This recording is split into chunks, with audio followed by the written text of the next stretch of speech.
நீ காண்பதாயின் யாவரன் சொல் கேட்பாரோ அவர் பெயர் தேவர். மற்றொரு தீவழி அசுரர் எந்தன் திருவருள் வேதம் தன்னை காவலாய் கொள்க என்ற கண்ணன் சொல் விஜயன் கேட்டான்.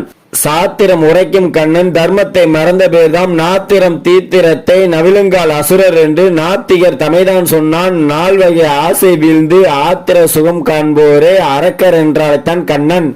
ஸ்ரீ பகவான் சொல்கிறார், அச்சமில்லாமே அகத்தினில் தூய்மை எச்சமை அனைத்தும் இணையில்லா ஞானம் தானம் வேள்வி தவத்துடன் நேர்மை வேதம் ஓதுவ வெளிப்புலன் அடக்கம் அகிம்சை சத்தியம் ஆத்திரமின்மை புகழ்பெரு தியாகம் புலன்களின் அடக்கம் பழி சொல்லாமை பல்லுயிர் காத்தல் பேராசை என்னும் பேயில்லா திருத்தல் மெல்லிய தன்மை வெட்கம் உடைமை சாவே வரினும் சஞ்சலமின்மை வலிமை பொறுமை வஞ்சகமின்மை உடலின் தூய்மை உள்ளத்தின் துணிவு தற்பெருமையுடன் தரிக்கின் இல்லாமை தேவ குணங்கள் சேர்ந்த பிறப்பிட ஆணவம் அகந்தை ஆத்திரம் கடுஞ்சொல் நாடும் நற்புகள் ஞானம் இல்லாமை அசுர குணத்தின் அவதாரம் இது.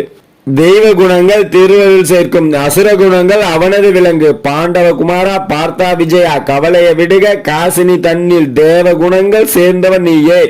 அசுரம் தெய்வதம் ஆகிய இரண்டு படைப்புகள் இந்த பாரினில் உண்டு. தெய்வ படைப்பை செப்பினேன் முன்பு அசுர படைப்பை அறிகனி இன்று. எது சரி என்பதும் எது தவறு என்பதும் அசுர நாத்திகர் அறிவதே இல்லை. தூய்மை ஒழுக்கம் துளியும் இல்லாதவர் வாய்மை நேர்மை வழி அறியாதவர். அவர்கள் சொல்லும் அறிவது தெரியுமா?